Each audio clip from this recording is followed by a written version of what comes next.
Radhe Radhe everyone, स्वागत है आपका आपके अपने यूट्यूब चैनल राधे की कृपा में।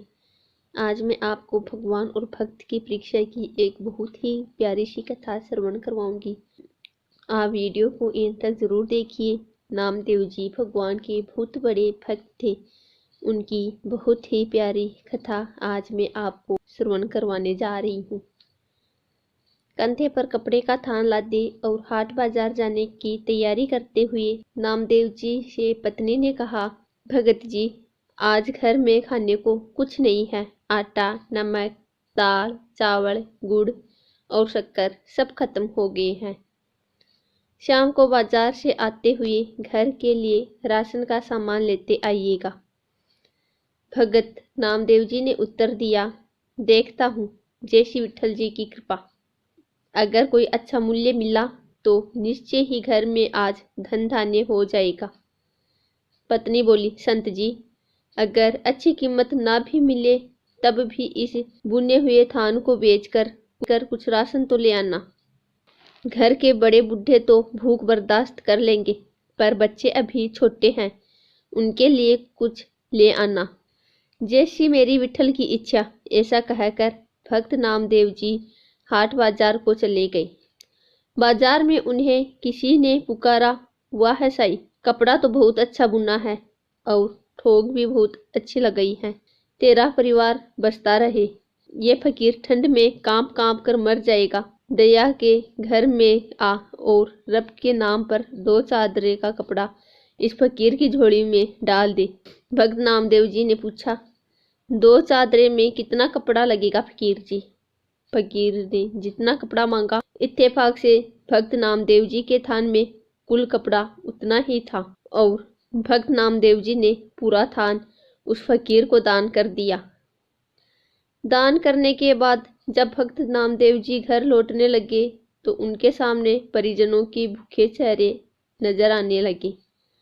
फिर पत्नी की कही बात कि घर में खाने की सब सामग्री खत्म है, दाम कम भी मिले तो भी बच्चों के लिए तो कुछ ले आना।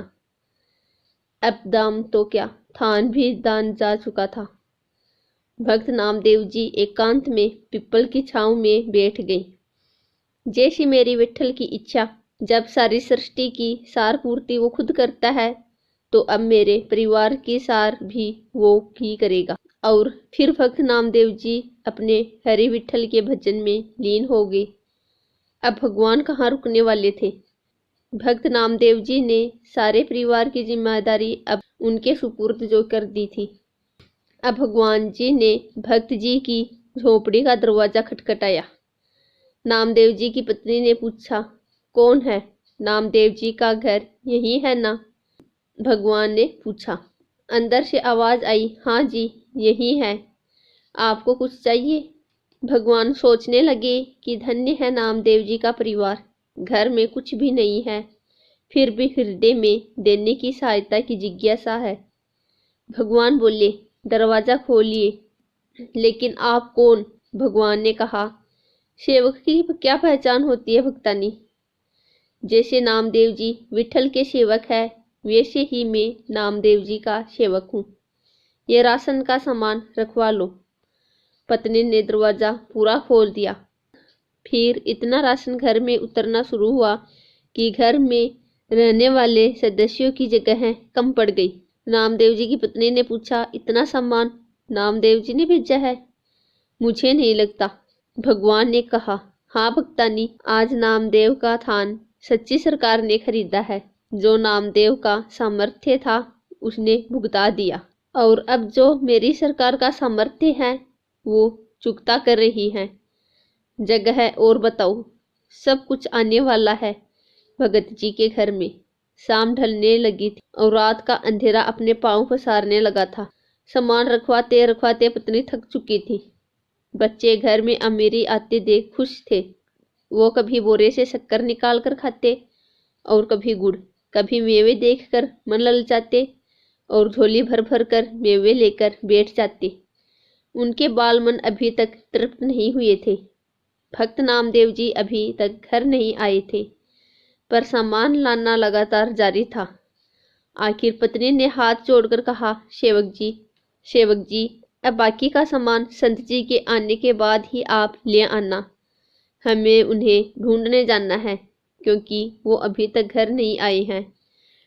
भगवान जी बोले, वो तो गांव के बाहर पीपल के नीचे बैठकर विठल सरकार का भजन सिमरन कर रहे हैं।